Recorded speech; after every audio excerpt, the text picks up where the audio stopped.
مریم نواز کے لیے قومی خزانے کے لاکھوں روپے پانی کی طرح بہا دیے گئے۔ مریم نواز کے لیے قومی خزانے لاکھوں روپے پانی کی طرح بہا دیے گئے۔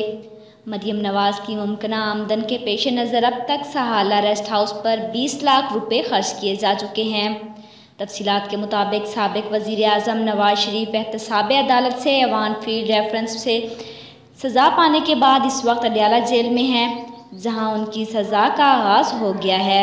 سابق وزیر اعظم جب سے جیل میں موجود ہیں تب سے ان کی جانب سے شکایات کا سلسلہ جاری ہے۔ تاہم جیل سے خبر سامنے آ رہی تھی کہ مریم نواز کو سہالہ ریسٹ ہاؤس منتقل کیا جا رہا ہے۔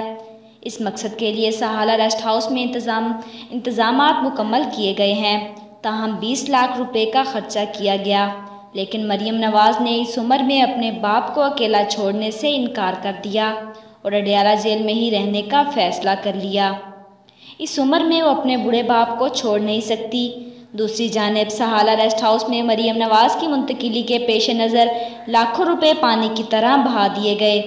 ذرائع کے مطابق اب تک 20 لاکھ روپے سہالہ ریسٹ ہاؤس پر خرچ کیے جا چکے ہیں۔ ان 20 لاکھ روپے میں سہالہ ریسٹ ہاؤس کے ارد گرد حفاظتی تاریں لگانے کا خرچہ بھی شامل ہے، لیکن مریم نواز نے اس عمر میں اپنے باپ کو اکیلا چھوڑنے سے انکار کر دیا۔ تو جن لوگوں کو میری یہ ویڈیو پسند آئی ہو تو پلیز اسے لائک کیجئے گا، اپنے دوستوں کے ساتھ شیئر کیجئے گا اور میرے چینل کو سبسکرائب کیجئے گا۔ Thanks for watching.